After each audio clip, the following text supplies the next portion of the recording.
እኔን ለመግደል እንደወሰናችሁ አውቃለሁ። ስለዚህ በእኔ ላይ የፈለጋችሁትን አድርጉ፣ ግን ተከታዮቼን አትንኩ ሲሉ ምላሻቸውን ሰጡ።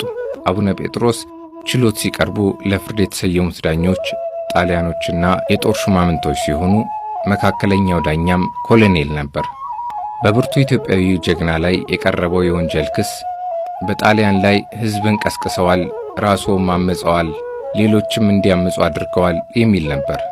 ዳኛውም በችሎቱ ሊቀ ጳጳሱ አቡነ ቄርሎስ የጣሊያንን መንግሥት ገዥነት አምነው አሜን ብለው ሲቀበሉ እርሶ ለምን አመጹ? ለምን ብቻውን አፈንጋጭ ሆኑ? ሲል ጠየቃቸው።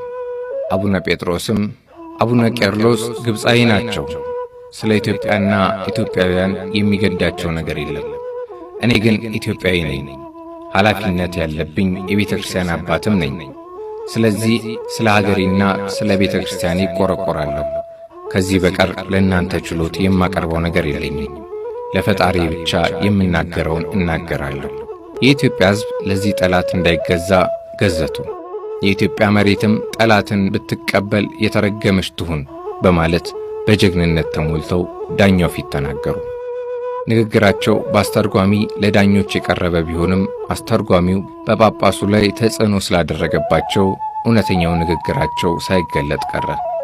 ቀጥሎም ብፁዕነታቸው በፍርድ ችሎት ላይ እንዳሉ ሕዝቡ ሁሉ ስለሳቸው እያዘነ ሳለ መስቀላቸውን አውጥተው እየጸለዩ ሕዝቡን ባረኩ።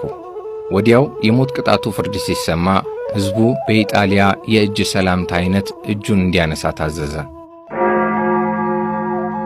አቡነ ጴጥሮስ የሞታቸው ሰዓት መድረሱን አውቀው የእጅ ሰዓታቸውን ከኪሳቸው አውጥተው ተመለከቱ። 5 ሰዓት ከሩብ ይል ነበር።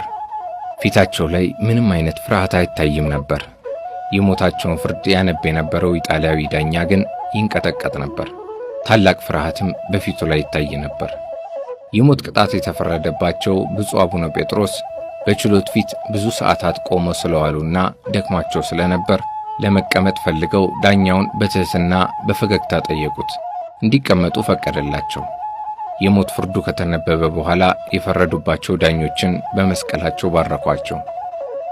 ጥይት አልፎ ሌላ ሰው እንዳይጎዳ ግንብ ይፈለግ ጀመር። ፍርድ ከተሰጠበት 10 ሜትር ርቆ ወደሚገኝ ቦታ ተወሰዱ። ከገዳዮቹም አንዱ ቀርቦ ፊትዎን ለመሸፈን ይፈልጋሉን? ሲል ጠየቃቸው። ይህ ያንተ ሥራ ነው ሲሉ ብፁዕነታቸው መለሱ።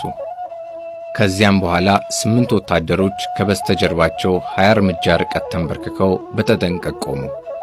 ወዲያው አዛዡ ተኩስ በማለት ትዕዛዝ ሲሰጥ 8ቱም ተኩሰው መቷቸው።